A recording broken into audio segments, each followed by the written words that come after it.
Hey there, and welcome. I'm Anna Hartman, and this is Unreal Results, a podcast where I help you get better outcomes and gain the confidence that you can help anyone, even the most complex cases. Join me as I teach about the influence of the visceral organs and the nervous system on movement, pain, and injuries, all while shifting the paradigm of what whole body assessment and treatment really looks like. I'm glad you're here. Let's dive in.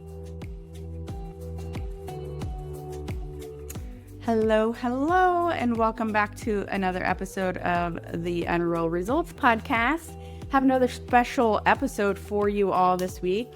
I have a guest on today, my friend Dr. Missy. She works or owns, maybe I think even in the Denver area. Stay Invincible is her name on Instagram.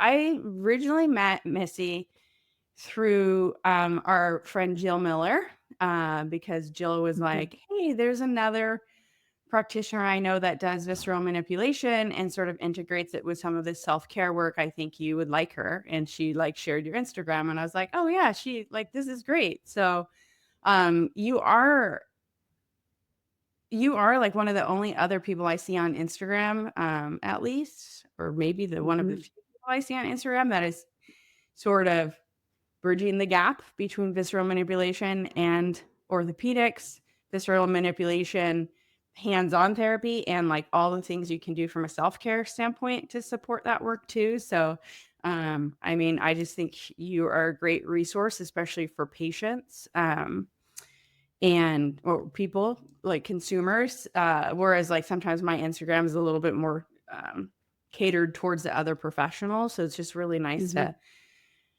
have you out there. And we've been talking behind the scenes in the DMs, and we're like, let's just share this conversation with everyone as we get to know each other and see how different we practice. But then probably what we're probably going to find out is probably pretty darn similar. So I'll have you introduce yourself to the crew. Welcome, Dr. Missy. Yeah, thank you for the kind words. And gosh, Jill Miller is doing so many amazing things, and it's such a bridge for, she's introduced so many amazing people to me. So I appreciate it. And I felt the same way when I saw your Instagram. I was like, man, someone else wants to not be in this woo-woo energy world. We need to bring it to everyday people. And coming from an athletic background myself, I'm like, how do I get this CrossFitter to understand their abdominal surgery is messing with their performance? So it's been so fun. Yeah, because, obviously we talk about how we want to talk about even the doctor perspective here, but it's because so many times that happens and the doctor is like, oh, you're fine. We fixed you. You're fine. You don't need anything. This shouldn't affect you. And I'm like, what? What? What do you mean? Yeah. It's not affect? Yeah. So I think that's so interesting. And obviously, so you're a physical therapist, and you have been studying with the Barral Institute as well to learn visceral manipulation and neural manipulation. Yeah. So I graduated PT school in 2011. My athletic background was I played soccer in college, but after college, got really into CrossFit, was coaching CrossFit while I was in PT school. And at the time had gone through some major, I was given the diagnosis chronic fatigue syndrome, which is we don't really know what's wrong with you, but you're tired all the time. Sorry, yeah. I'm I was just able to perform at this really high level, and now I can't go for a run without feeling like crap. And so we actually were blessed in PT school with a professor who did a day of visceral work. He was more through the Institute of Physical Art, the IPA training, so slightly different than the Barral. And I was having back pain that nobody could figure out. And so I went and saw him, and he fixed my right SI joint problem by working on my intestines. And in that moment, I was like, I'm going to do that. I'm going to learn that. That's amazing. What did you say? What school you went to? What school? I went to Mount St. Mary's in downtown LA. Oh yeah, nice. Yep. That's awesome. Yep. I love to hear that that gets integrated. I feel like it's becoming more common for at least to have students like exposed to it, which is nice. Mhm. Yeah. Um, because yeah, I mean, when I went through school, I strangely enough, I did my graduate work at an osteopathic based school. I Oh, went cool. to a Still University for my grad school. And at the time, it was not a university status yet. It was called Arizona School of Health Sciences. And it was well, it still is obviously a branch of Kirksville College of Osteopathic Medicine. So that's, Mm. the founding school of osteopathic medicine. And I remember actually even having, we did this Founders Day celebration at school, and which was to celebrate A.T. Still, the founder of osteopathic medicine, the founder of Kirksville College of Osteopathic Medicine. And it was, we actually made fun of it was kind of like we did an SNL skit, and we're like body, mind, spirit, like Hear the it. yeah, the tenets of osteopathy. And it was just I reflect back on that and I'm like, wow, what a missed opportunity for us at that school to actually learn the principles of osteopathic medicine. We didn't at all, beyond like knowing Mhm. neuroprosthesis and knowing what osteopathy was. And it was just like, nope, well, we're going to teach that still from a Western perspective. And I look back and I'm like, wow, they really are missing the boat with like a good opportunity to really integrate the two. And I mean, and maybe it's changed over the years. Obviously, every school like always updates their curriculum, but it's just funny that, they probably got it right in the beginning. And then as they added in all these other professions and all these other degrees, it sort of got murky with traditional Western allopathic type approaches. And I Mm. actually was a ambassador for the Arizona School of Dentistry and Oral Health that opened up Mm. at Still University when I was there. And I thought it was really interesting because they were actually embracing a little bit more of the osteopathic principles in the way they taught in a systems orientation. And they taught like Mhm. whole body instead of just dental health. And I was like, wow. I remember being like, man, if I wasn't already like an athletic trainer and in this healthcare, this like more whole body physical healthcare, like this actually makes me really interested in dental school. So it was just funny to, again, like see the different approaches. But How cool that I you did, came full circle though. Like now you're able to work in the mouth and work on the teeth and like yeah, right. reflect Like, back on that spirit energy piece. I love that. mhm. Yeah, it is really interesting. And I didn't learn about the Burrell Institute until like 10 years into my career. And um, I learned through my colleague, Veronica Campbell. Do you know Veronica? I don't think She's a so. teacher. She teaches the, I think, neuromanipulation Okay. classes, like maybe M1 and um, definitely NM1, maybe some of the other NMs. But she's a physical therapist also in Arizona. That's where I was at the time. And she was connected to our company, and she was like, hey, I'm learning this. She had learned same thing through IPA at first, a visceral Mm. work, and then got exposed to the Burrell Institute. And then when she started learning from them, was like really like, oh my gosh, you guys have to see this work. And we would always release athletes hip flexors, right, all the time, which Mhm. got good results and like better. So many people athletes would come with back pain, and we would release their hip flexor and they'd feel better, but then you'd get in the cycle of you're like constantly releasing the hip flexor over and over again in And what order else am to I pushing out of the way to get to the hip right. flexor? When she came in, she was like, "Oh, look, but right, what's on top of the hip flexor is the visceral organs, and let me show you how to like manipulate the colon or whatever, to get the same results with less of less intensity or less muscle bias." But she was first learning it, and so she was still in that transition of too heavy of hands. So to Mhm. me, it still felt very similar to like, well, you're literally doing the same thing. Like, and I remember, and I was also at that age where I'm like, I get good results. I know when I'm like, I know everything. We're good. Yeah. And so I remember learning it and being like, It's cool.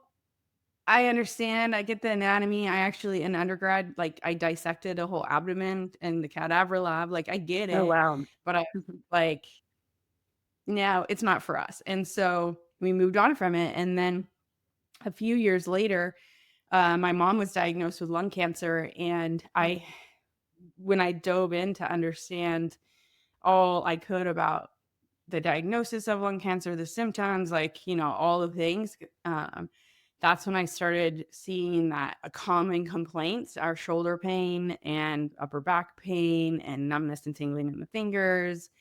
And she had all of those things. And she not only had all of those things, but she had all of those things for like 10 to 15 years prior. And she would always like, fail physical therapy in terms of she'd do all the things, she'd like literally do everything that was asked of them, and never her shoulder would never feel better.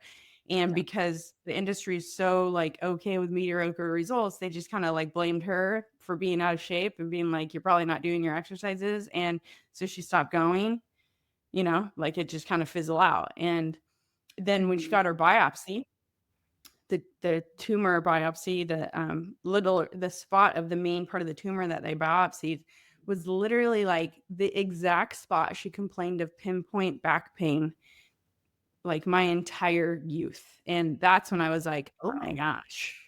And then I saw her body change dynamic alignment as it organized itself around, that lesion, and as it organized itself around how when the pressure was lost within the cavity from the lung collapsing. And I was just like, holy cow, people's posture has nothing to do with how strong they are or what the muscles are doing. I was like, it has everything to do with what's going on in the inside. And by not understanding what's going on inside, like I'm doing my athletes a disservice. And so that's when I was like, I got to revisit this visceral thing, and had the intention to sign up for a course. And then I didn't get to until after she passed away. And I had the same thing as you. I also had like real bad chronic back pain after having back surgery the 2 years prior that nobody could fix. All the regular treatments weren't working. And just in VM1, like they were doing some technique on like my duodenum, and I had the sensation of my bladder like drop into my pelvis and need to pee. And so I went to the bathroom and I peed, and then I literally had no more back pain. And I was like, what? What is happening? Yes, exactly. I was like, oh, wow. So That's long amazing. story of Yeah. how I got into it, but like, yeah, definitely full circle in so many ways.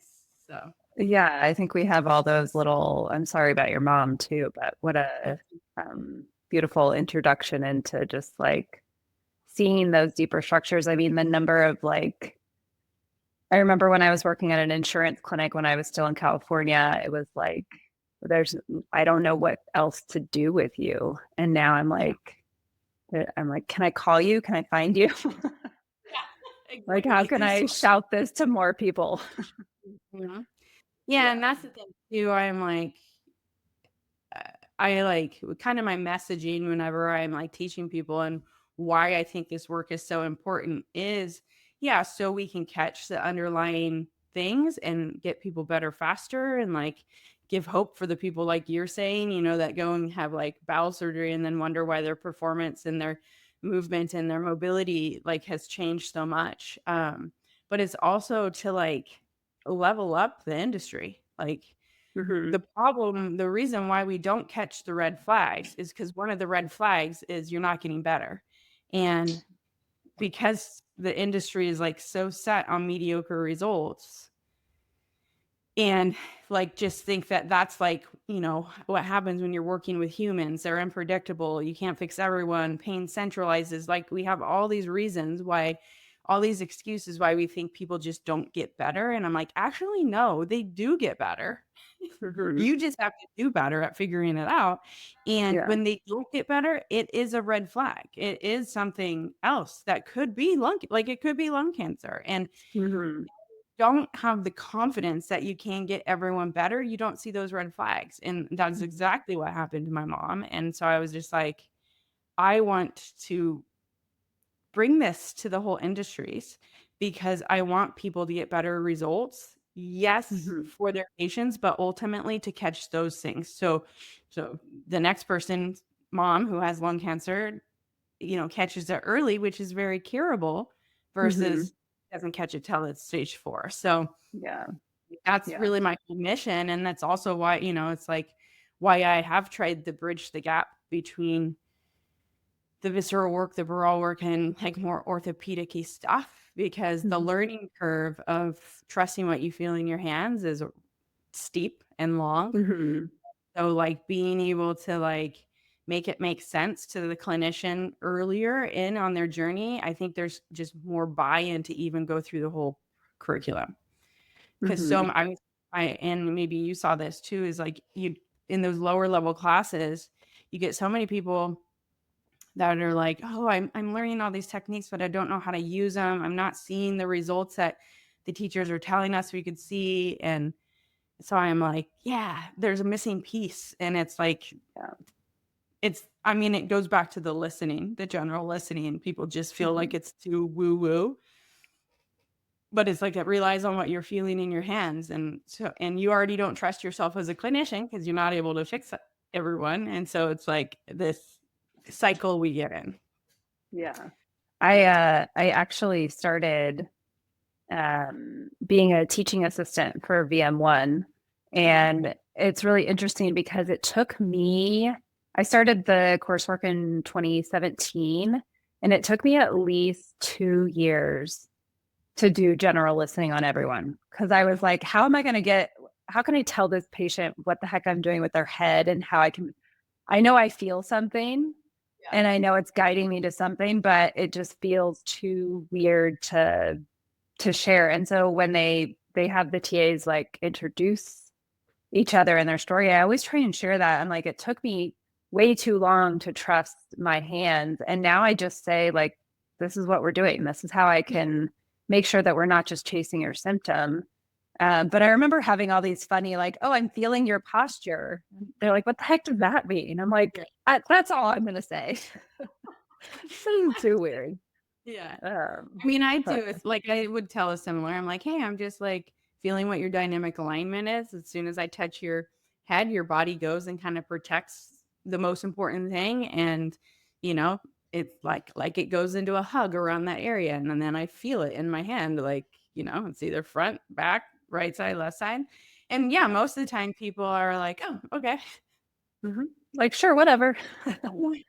I think it is too, like, patients are usually more open than other clinicians, right? Patients are like, I don't care what you do, just make me That's a better. good point. Yeah. And I think sometimes when we go back to our clinics or wherever we're working after learning it in those early classes, like we're actually embarrassed of what the other clinicians will think 100%. Yep.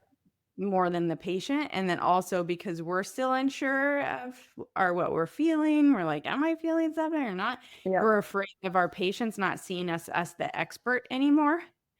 And which is like, one of the things that we're learning and trying to shift to in these models is the body is the expert, not you. And so we're told our whole life really, and then our career, that as a healthcare provider we're the expert on someone else's body. And so there's this like dissonance, this like fight with letting go. I always tell people it's like about letting go of your ego. It's letting go of this expert mindset. And like that's what feels uncomfortable about practicing the general listening technique.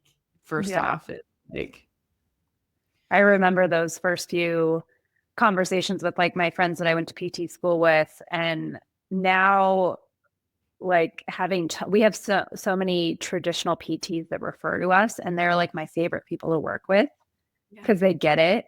But if we go do a workshop at a PT clinic, like you just know people are going to be like, this person's crazy. But you get to a point where you're like, I just don't care anymore, because even if they don't believe it, it's like I always tell people, like, you don't care anymore because like again, when you're doing the work to feel more in your body, like you start to recognize what truth feels like. And like this is accurate, it works, it's true that the body is the smartest person in the room. You feel it in your bones when you're working on someone, and then you see the evidence in your results. And so I'm like, and every time I teach one of my classes, I'm like, listen, I like lay out the core beliefs of the class is just like, the theorems we're trying to prove basically. I was like, but I can tell you all day long that this is the way it works and how the body works. And like, that the musculoskeletal system is protecting things that are more important. I was like, but my challenge to you is to like be open to seeing it for yourself, because you're going to believe it a lot more if you see it and feel it with your own hands than me just telling you all the time. So, and then I was like, and then you have to grapple with that. Once you've seen it, you can't unsee it. It's just amazing. Well, I have not personally taken your course yet. I'm so bummed I didn't have it on my Denver radar recently, but I had some friends that were in it, and I just think what you're doing is so cool. I think I even have a friend in Boston who you have a virtual training or program, so I've peeked at that a little bit, but I just think it's really cool how you're making it. You're kind of reaching those people that probably leave the first 2 intro classes like, this is not for me. Yeah. But yeah, I think it just sounds like you're making it way more accessible, which is so cool. Yeah, thanks. Yeah, I love that. It has been kind of crazy to see it. You throw stuff out there and you're like, I'm not sure if this just works for me or everyone. And so it's been really cool to see it work for everyone.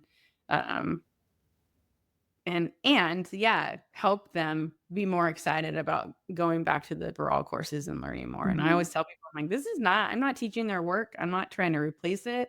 Like, if anything, I'm trying to get you in it. Like, more people that know these skills better. I was like, I'm trying to get you in it from like a very I get nothing, unless somebody like said that I referred them. Like, I get nothing for doing that. And it's just because I believe in it so much. And I think you do such a good job teaching it. And so, I appreciate that. Anyways, let's talk about, let's talk the whole like doctor piece. Like, I don't know. Who knows if doctors listen to this podcast? You never know. But I know a lot of it would be nice to have a resource that people could send doctors to listen to, right? Or like, or have like a cheat sheet of like what to talk to the doctors about. I know one of my colleagues, Josh Gellert, he's a PT in Washington. He's gone through all my coursework, but he's also gone through some of the Baral work too. It's like his doctors that he works with are like so open to it, but because they felt it on their own body. So now they're like starting to get it. But like, yeah, like what, like if you were to like be able to speak to a doctor right now, like what would you tell them like about the work and why it's so important? Yeah, I think, it makes me think of, I was just at the brain training through the Baral Institute. Gail Wetzler was teaching it. And from a like clinician patient interaction, it seems very simple because we hear someone say, oh, my doctor told me nothing can be done.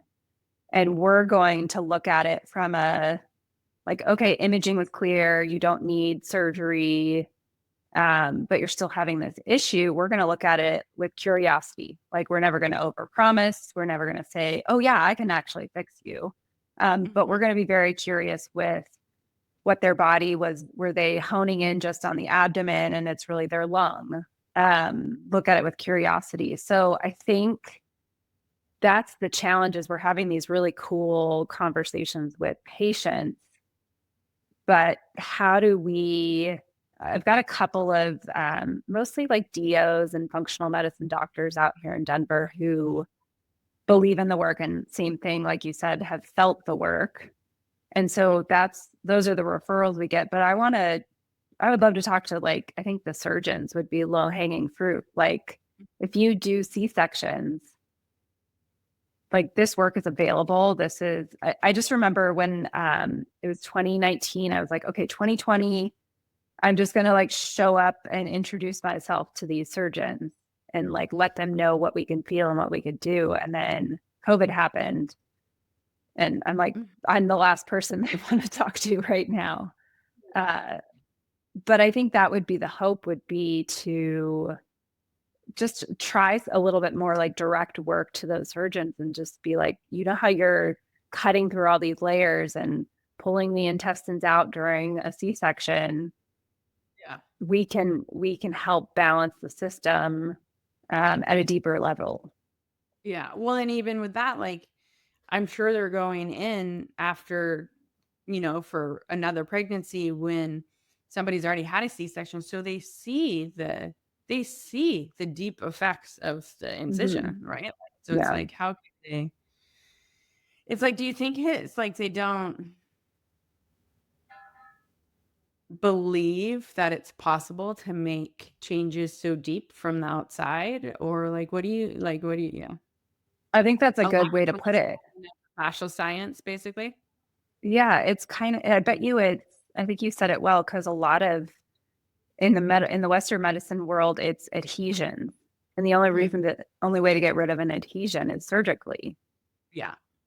Versus being able to improve movement through this way. And to their defense, this is why it would be cool to just talk to people, but I know they have so much going on.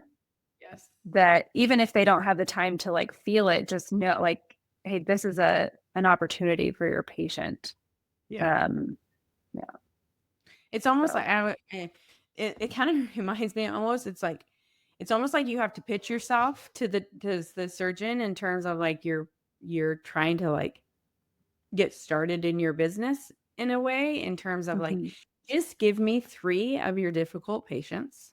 Right? Like, do you have 3 patients that like are complaining of pain, or like that you've basically wanted to tell there's nothing I can do? Like, give them to me and like let me see if we can make a change so you can see the possibilities. Yeah. And it's like, you're just like, that's all I ask. It's like, let me show you. It's kind of like the let me show you. Let me not tell you, but show you. Yeah. And like, whether they take you up it or not, like, who knows? But it's like, at least that's like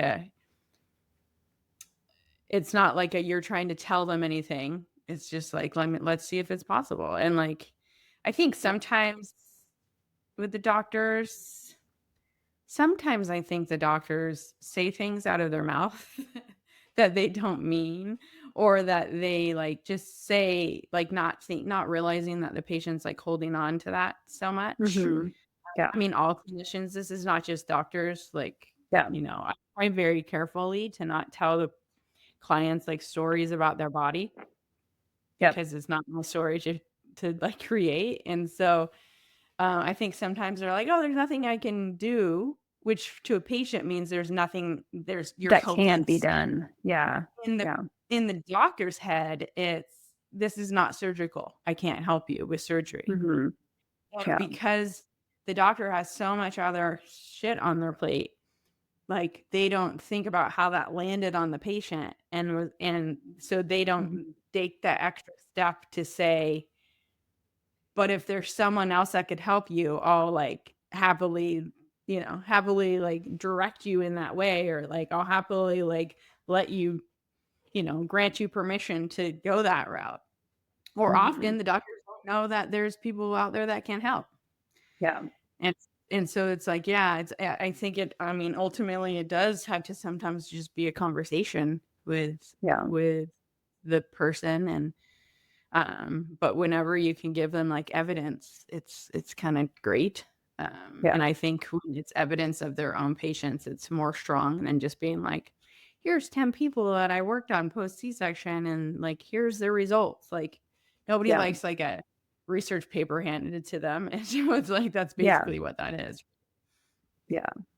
Well, I think really if we have any surgeons that listen to this, we would be happy to do a virtual in-service for your office to share a little bit more about, because I think I don't know if you have this conversation with patients often, but like the adhesion conversation, because they're like, can you break up my adhesion?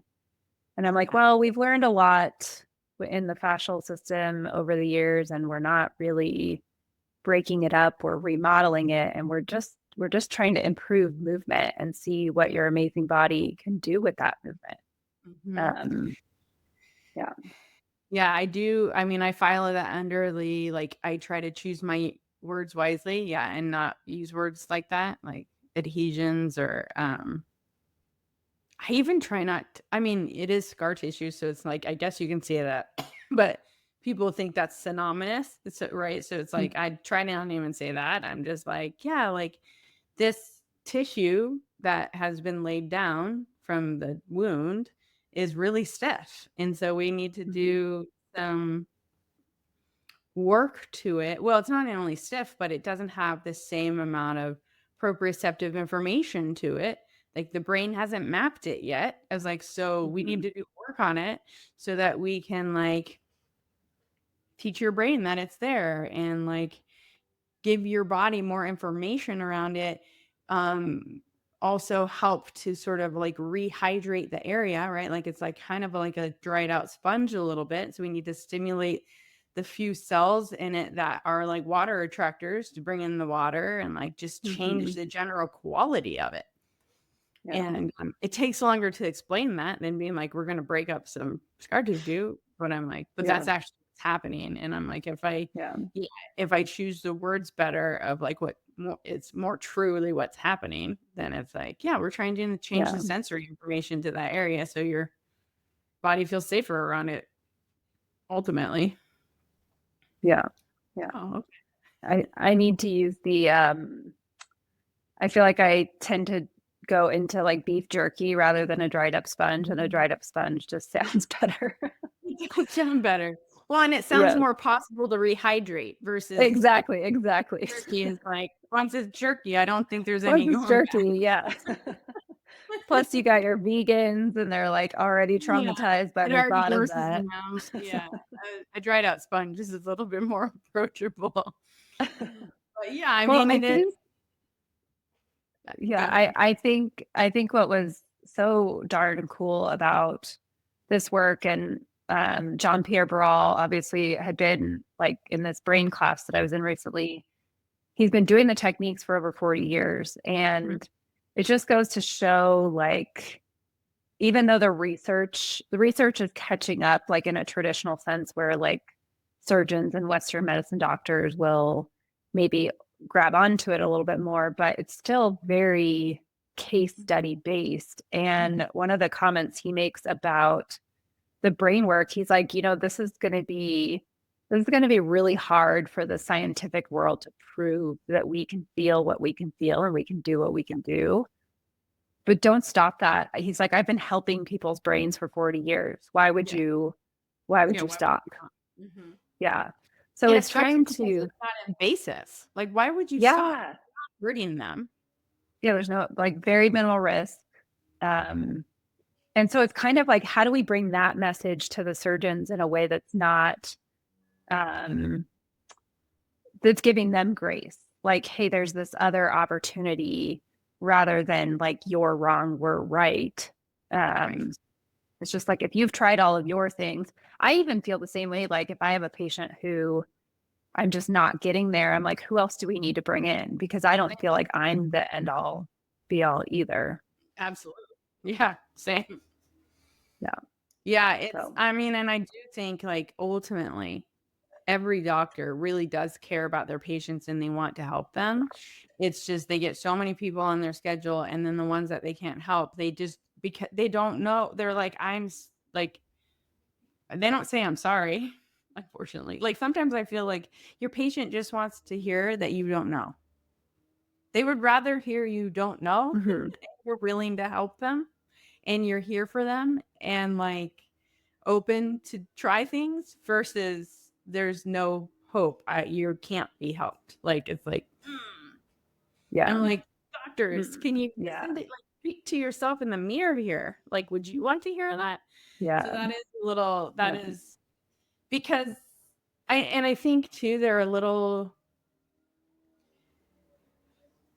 Especially in some cases, I could see how the doctors are like a little bit resistant to give hope to patients, right?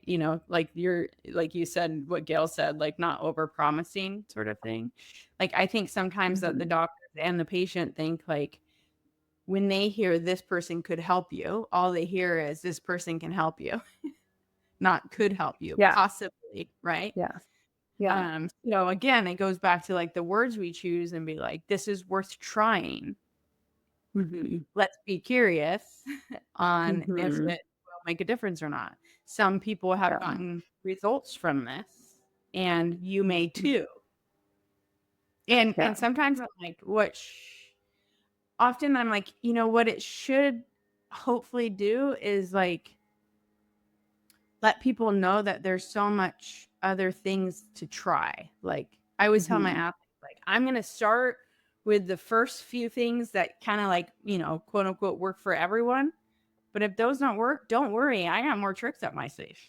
Like, there's so many things we could try. Right. Yeah. And so and again, going back to like surgeons, their tool is surgery. They're really good at surgery. I can never do brain surgery. I can never do We want them to surgery. be good at that. Yeah. Yeah. Right. I'm like, so it's like, can't you just like recognize like that's your tool, and there's other tools out there that can help the symptoms, and like how can we connect your patients with people like us that can help the symptoms better? And I think at least this day and age, we used to only have to rely on the conversations we could have with the doctor if we could even have them, right? Yeah. Now this day and age with the internet being like the go-to place for help, at least we're reaching people that way, right? They might not get this message from their doctor, but at least there's an opportunities to sift through the misinformation, but like see there's more options out there. Yeah. So, and this is Definitely. too like I feel like a plea to other professionals in places like me and you are is like, this is why I want everyone sharing what they're doing, is like reach more people. Yeah.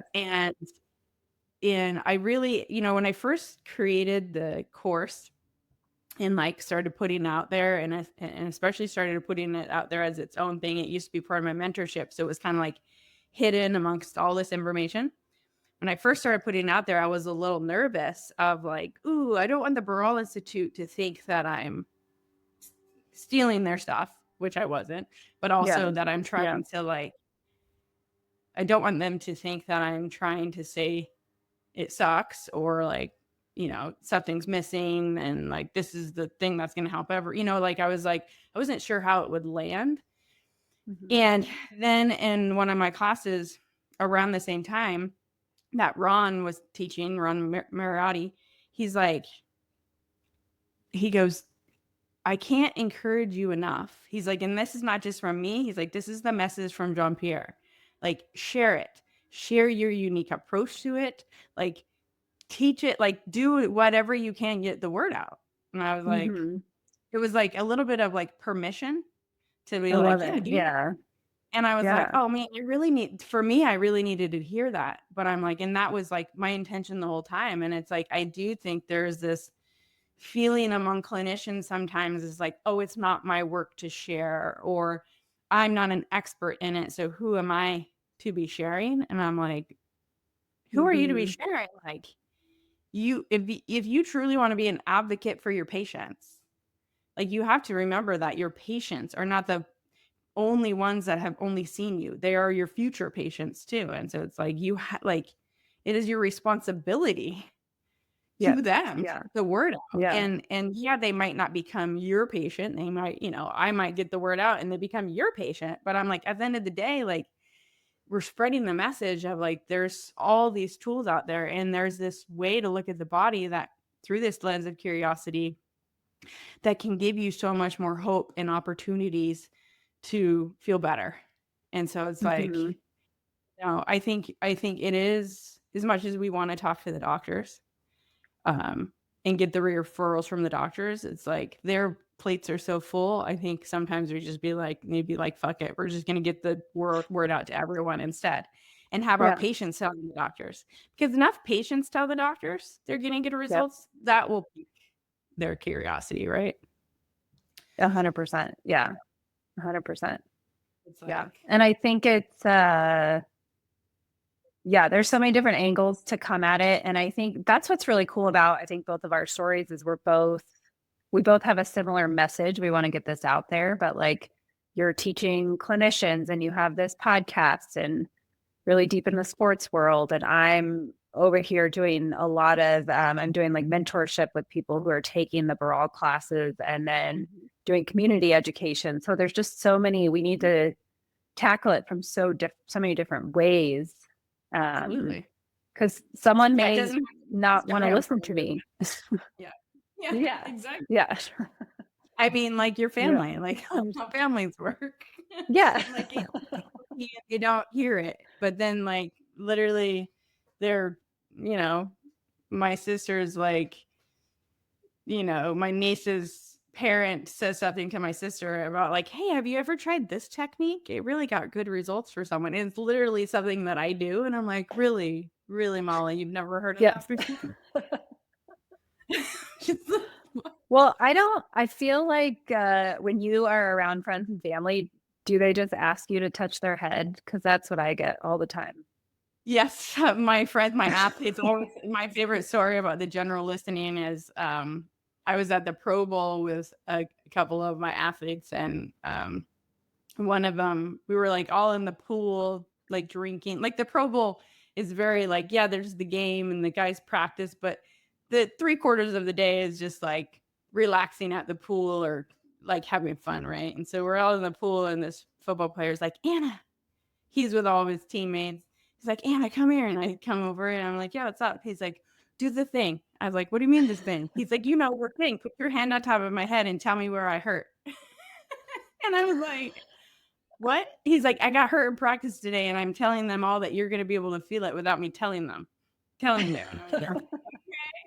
And I was like, okay, come over. And so I did it on the side of the pool. And I was like, oh, I don't know. It feels like maybe right side, like upper leg, like groinish area, like close to the midline. And he's like, yes, my groin. I feel my groin. The leg was like so hyped. And I was just like, oh my God, this is not a magic. Yeah, I love it. But it also is because you're getting buy-in with all those. Oh, 100%. I remember I was at a friend's house for dinner and I feel like it always happens with a couple glasses of wine. And people are like, hey, this guy was like, I'm missing a kidney. Would you be able to feel the top of my head and feel which one? I was like, you guys, this is a lot of pressure. I've had some alcohol. This is not how I practice, but sure. So what are alcohol? Like, not thinking so much. You're just feeling. Touche. Maybe I'll pivot my practice. But so I feel his body and I'm like, okay, I think you're missing your right kidney. And I'm like, which one is it? He's like, I don't know. I'm like, how? I'm asking you. I'm like, all right, well, it's your right one. So, but come into my clinic if you want a legit evaluation, please. This is not all that it is. Wow. It's a lot of like sideshow on the street thing in Vegas here. Yeah, exactly. But so yeah, but it makes it hard when you're around people because you're like, you want to show people, but you also have to take a break and not think about it. Yeah. That's why I try not to tell people what I do in non-work settings because I'm like, I don't want questions. Yeah. That is really funny.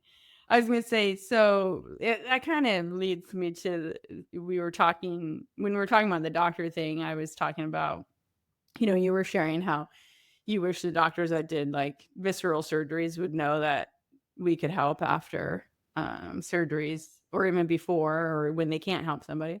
But I was talking about how in orthopedic surgeries,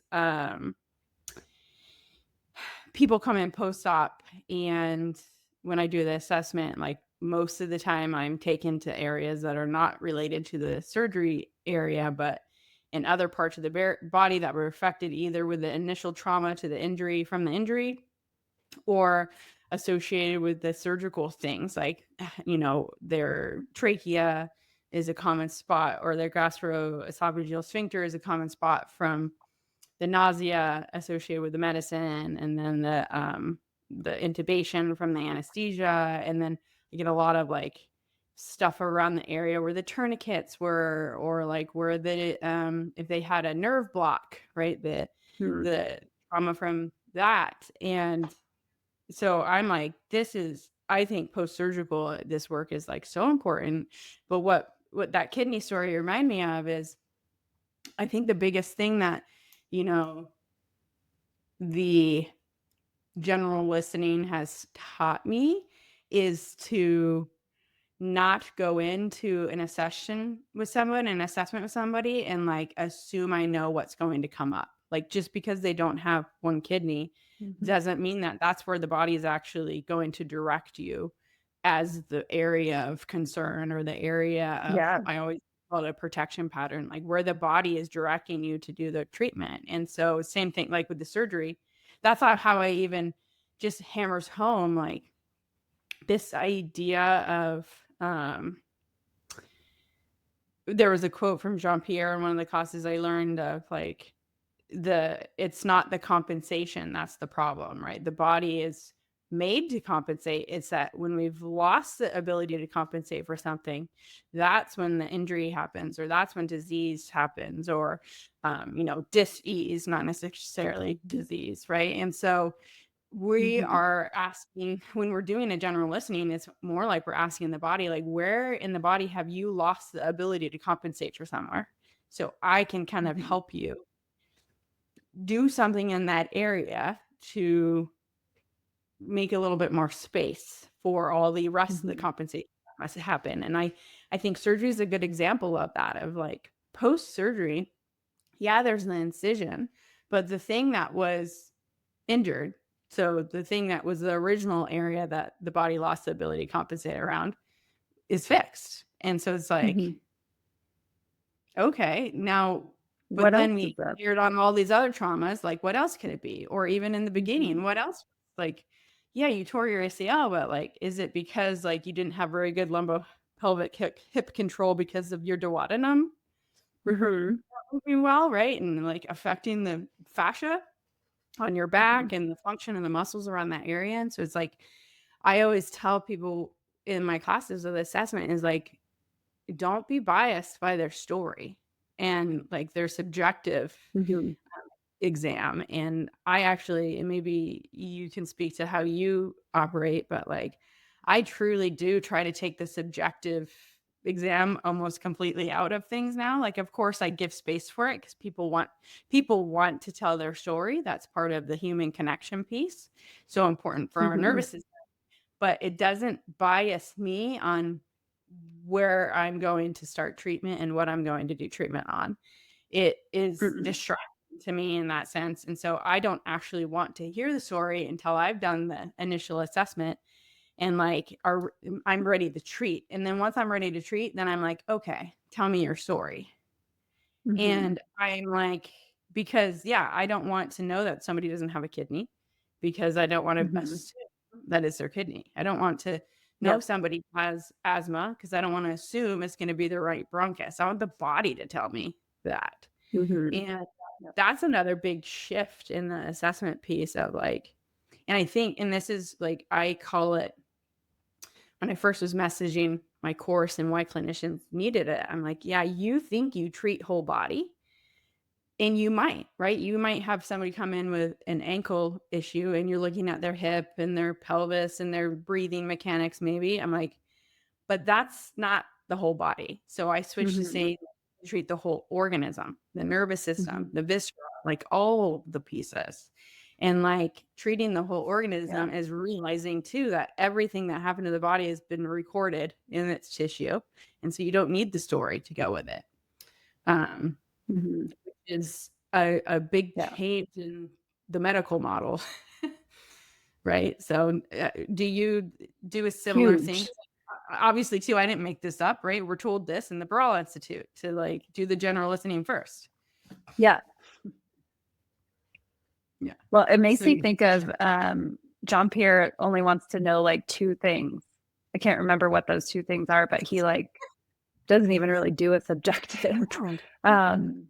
But I remember I did listening with Ron Mariotti, and he he was encouraging not to do the subjective first. And so for a while I would do that. I feel like now I've gotten to the point where I can hear it and then kind of wipe it away. But I do have patients come in and they're like, just do your thing. I want to see what you feel first. Yeah. So I'll do that. But it does, I think when I was first learning the work, it was super helpful because there is a piece of like we can project with our hands where we want the body to go.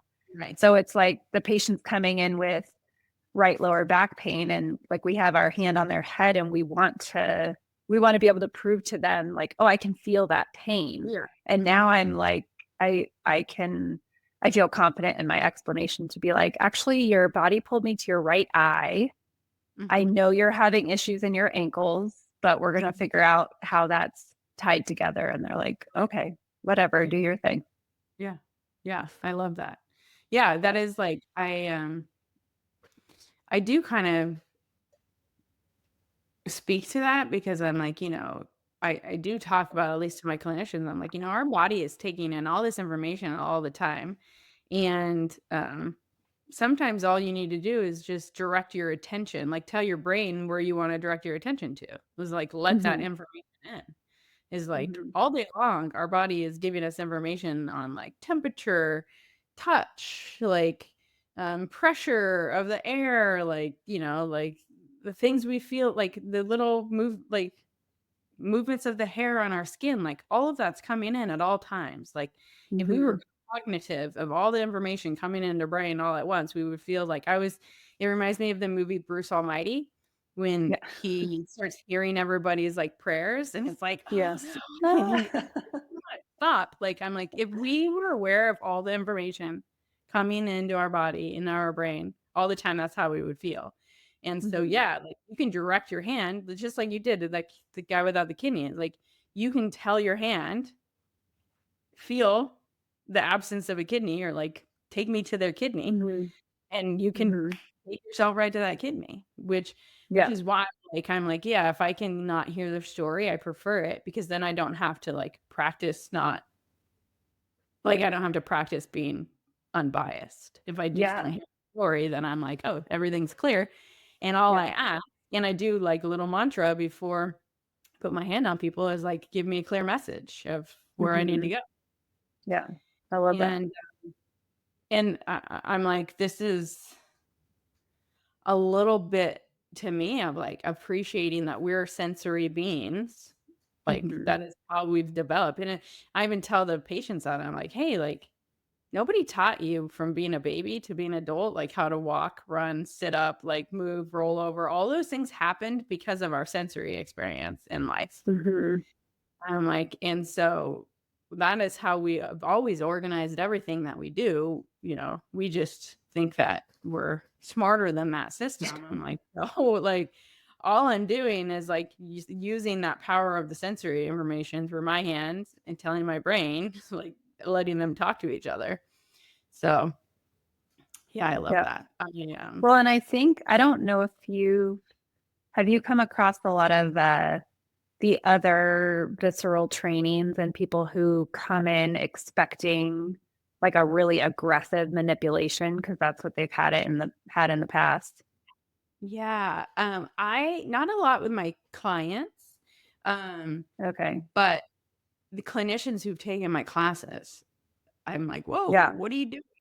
And they're like, oh, visceral work. And I was like, that is not, I mean, I guess it is. You're working in the viscera. I'm like, but I would not do that. And I think to your point of like, when we can kind of like will where we want to go rather than listening to the body. If we were to not take this specific gentle approach from the Baral Institute and just apply typical muscle techniques to the organ system, we're really doing, I believe, a disservice, because not only is it painful and uncomfortable for the patient, their nervous system is not feeling safe enough to even probably respond well. Maybe you get an extra poop and that's a success for them just from moving things around. But they're like, just I think listening Yeah. The full spectrum of the treatment is not complete because we haven't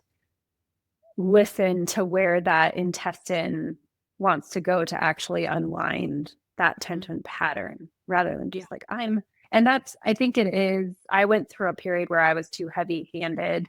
And as Sure. I'm like training newer people how to lighten up, it's like I can tell when they're doing it on me. I'm like, no, I think you gotta like back off and really listen. Like, Yeah.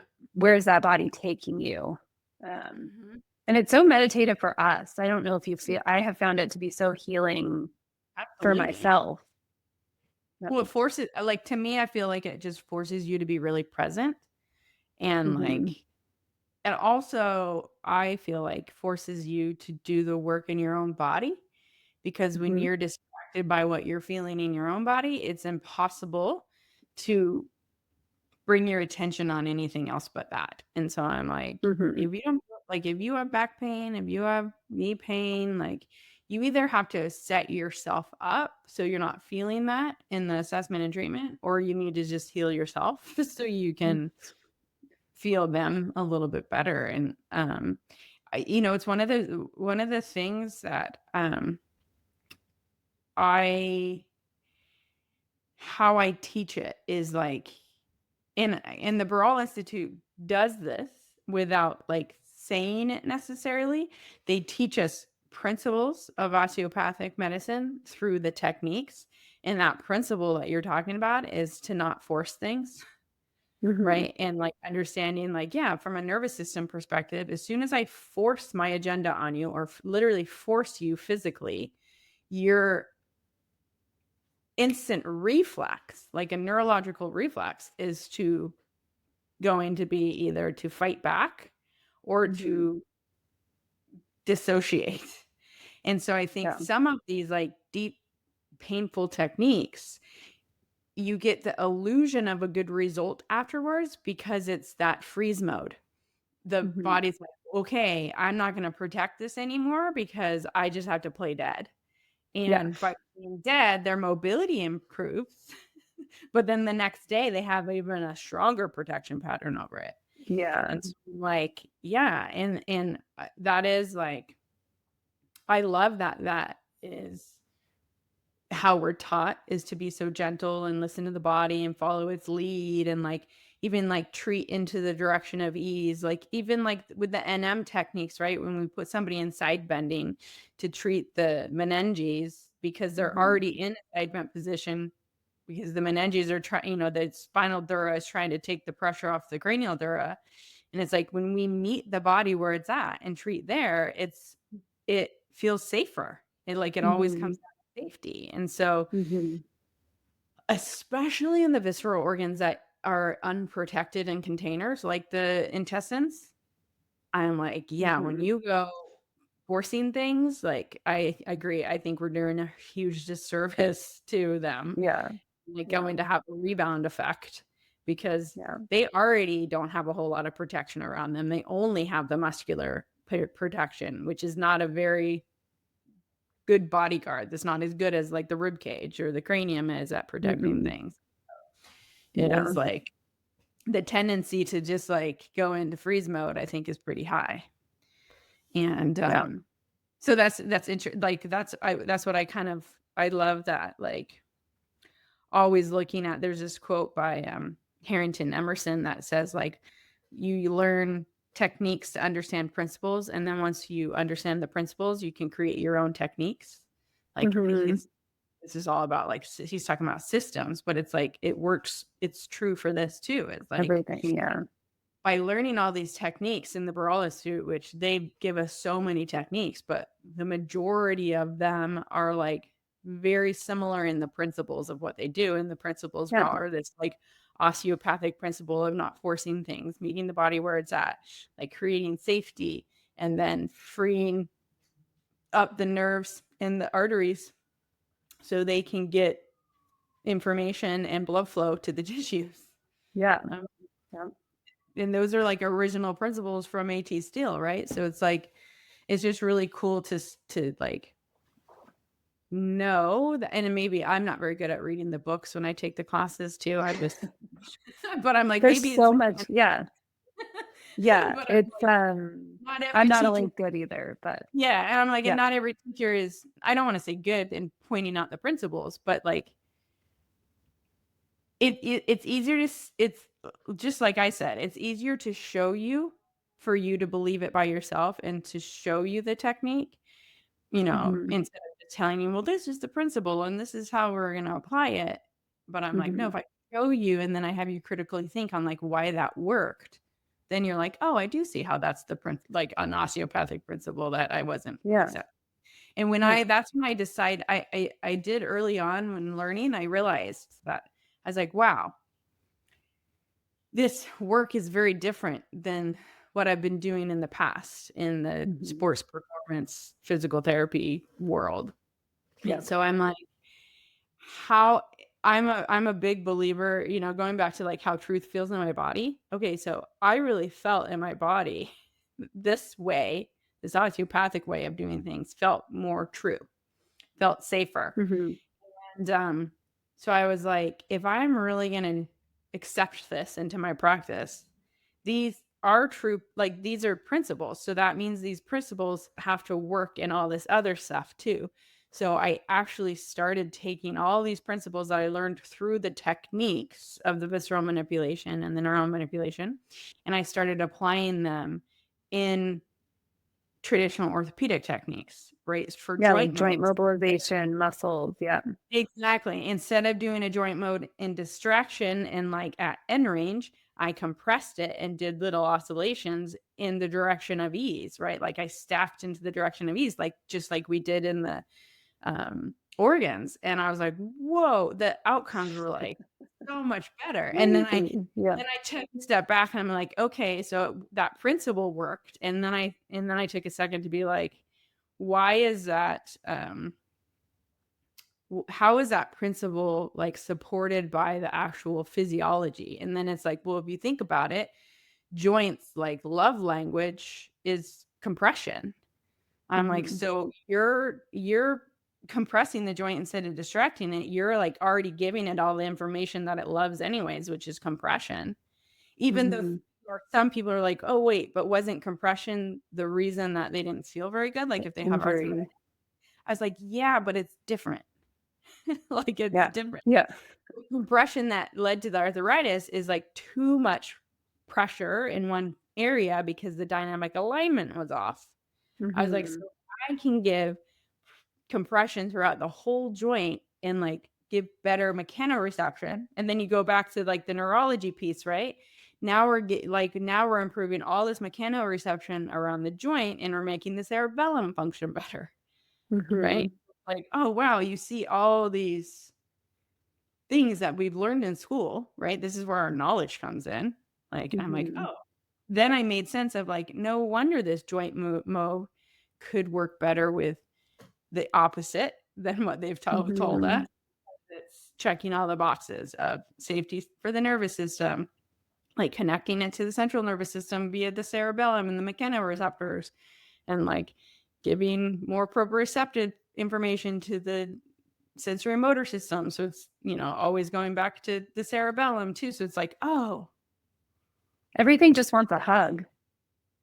right. Everything just Everything wants just a wants hug. out. Everything just wants out. Like Chris will. on the micro and the macro The level. macro. Well, it makes me think of one of my professors recently shared about, because it was, I think it was it was the TMJ technique. And Mm-hmm. it's the same thing where you compress before you lengthen. And she Mm-hmm. shared, like, if a drawer is stuck, Yeah. sometimes you can't just pull it, you have to push it back Yeah. in, Yeah. and then it lets back out. So Yeah. I love that And you, do it a little side to side, and then yeah, yeah. yeah, it is funny. Like, I think there's like, yeah, I mean, this is my bias of like all through all ages of school. I loved critical thinking parts of like, most people in like English class, when I got to the critical thinking piece, they're like, oh, I hate the critical thinking questions. And I'm like, I love the critical thinking questions. I'm a Yeah, thinker. Of course I love yeah. the critical thinking. But it kind of goes back to like, I think in our industry, because we are just, again, it goes back to that idea that we're the experts on the body, is we learn techniques or we learn protocols and we never actually question them. Mm-hmm. We never like take the scientific process and be like, this is a theory that I'm given, and my job as a scientist is to actually disprove it. And by trying to disprove it, you often end up proving it, right? But I mean, that's the critical thinking piece. So it's like early on in my career, I learned from, it was definitely like the mentors I learned from Exos, but I think it's like a very like Mike Boyle thing, is like have like know the intention for literally every single thing you're doing on someone.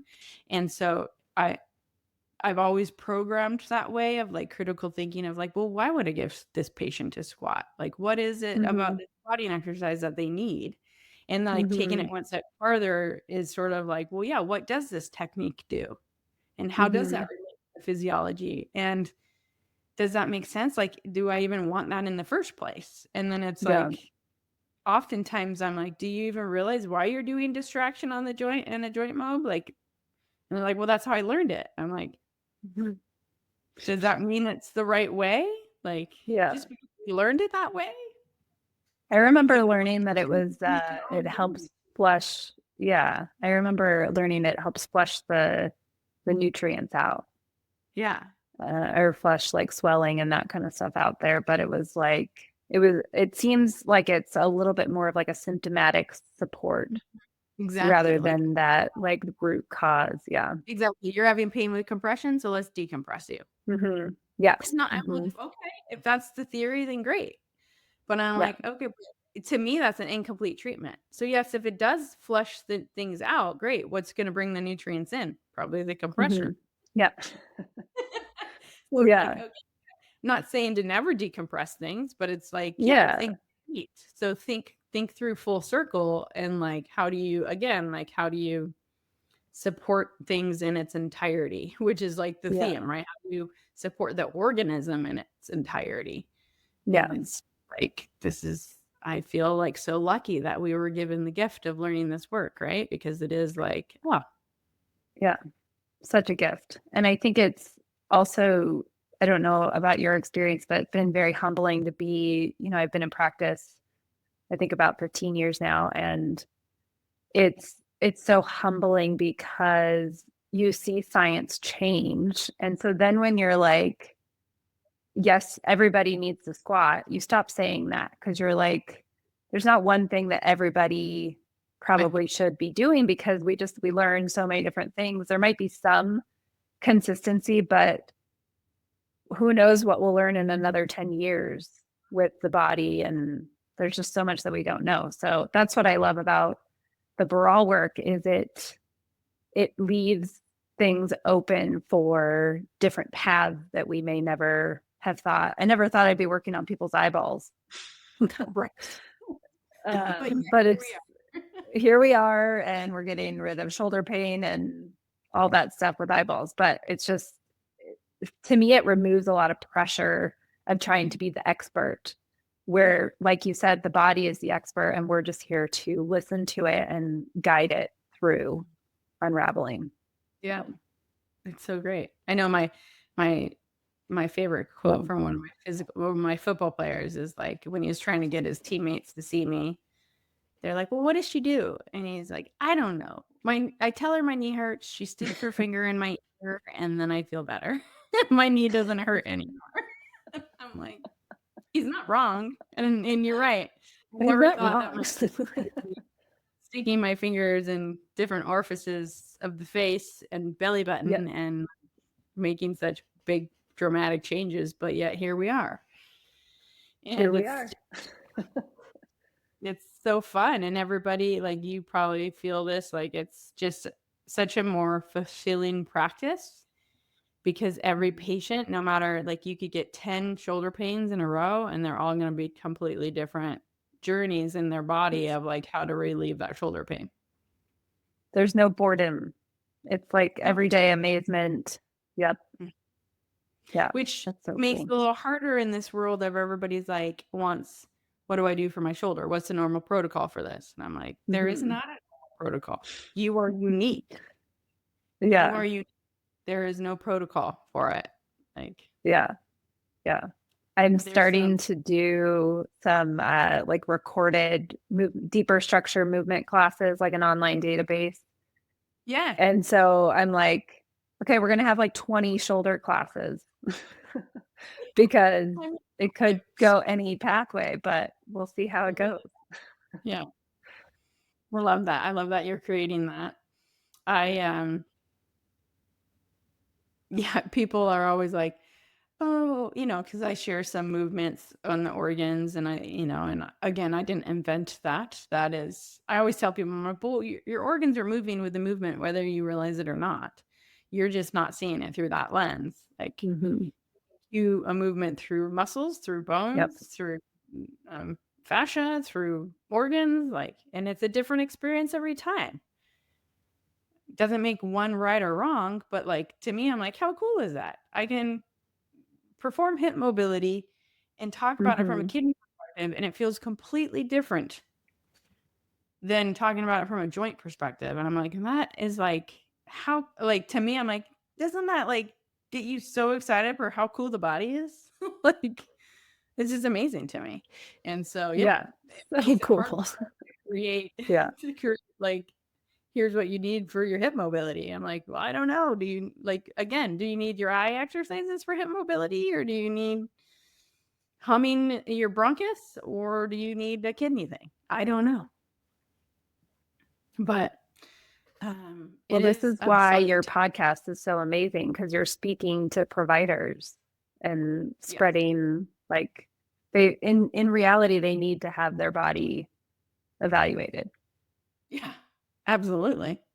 We all do. And I think too, it's again, and it goes again to everybody at some point in their career will start to feel burnt out. It's the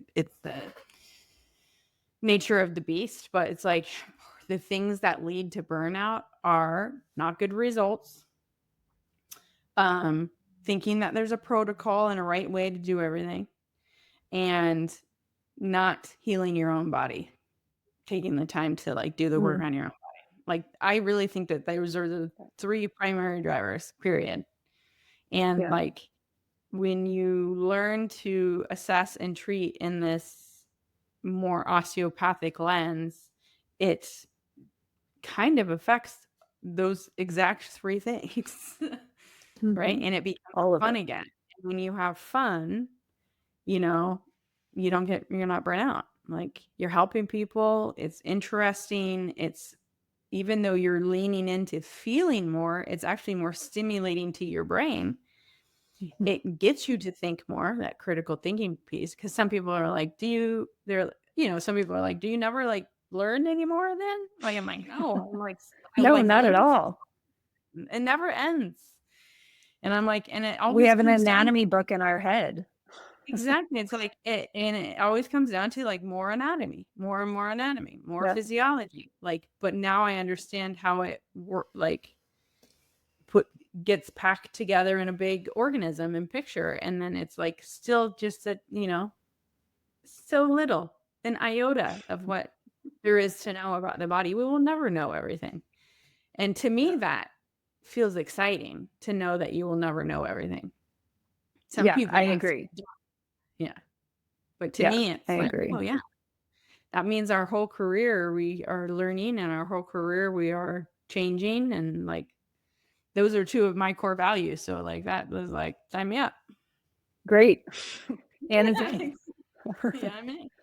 Well, it makes me think of last year I went through a really hard emotional experience that I had never gone through. So I was having all these emotions come up that I didn't. Looking back now, I'm grateful for it, because I learned how to process a new emotion. But it was so challenging to do this work, because I had to get myself ready to be able to be there, not only for my patient to talk, but to be able to feel in the body. And so I learned, to your point, to your third pillar of like taking care of your own self, I had to like shut down other parts of my life just to be able to like figure out how to deal with this emotion, get external support. Because it was just so intertwined. And I honestly feel like if I wasn't doing this work, I feel like I would probably still be emotionally stuck because I wouldn't have had that motivation of like, oh no, I have a patient in 3 hours. I need to like, something's got to happen. Otherwise, I don't know what I'm going to do in this session. So yeah, it was, I love that. I had a very similar experience to that too. When I was first learning the work, obviously it was right after my mom died, and I don't think, who knows what I would have done, right? But like at the same time, I took around that time, I was taking the listening course from Ron, and he came up to me in a lab one time and was like, what are you feeling? And I was like, I don't know what I'm feeling. And he's like, I'm pretty frustrated. And he's like, he goes, okay, let's walk through it. And I put my hand back on the patient, and he's like, what are you feeling? And I'm like, I don't know. And I started thinking, and he goes, take your hand off of them. I was like, what? He's like, you're thinking. He's like, when your hand's on someone, permission only to feel and describe what you're feeling. And when I was like, that really and when I did that and I put it down and I described what I feel, I was like, oh my God, I felt it. And it was a huge ripple effect in my whole life, because I then like took that mantra of like feel, don't think, and like describe what you're feeling, like spend the time to describe what you're feeling. And I would journal on it, and and it just like helped me unpack like so many emotions that I was feeling in my body, with the and sorrow and sadness I was feeling, losing my mom and like changing my career and like doing all the things. And it was like I was also doing a lot of different movement practices at the same time. And so I was like tying that all together, like feeling more proprioceptive information from my body at the same time of like actually putting words to like the emotional feelings I was feeling. And that is like when I would like, man, the leaps and bound I made with being able to feel through my hand then is what highlighted like, wow, you can't feel somebody else's body until you like actually start feeling in your own. And that goes from a proprioceptive standpoint to an emotional standpoint. And for the 30 years of my life before my mom died, I was the type of person who hated feeling any emotion, and I would just like stuff. So I practiced my whole life of not feeling things, and then I was like, wow, this is getting in the way of doing a good job at my work.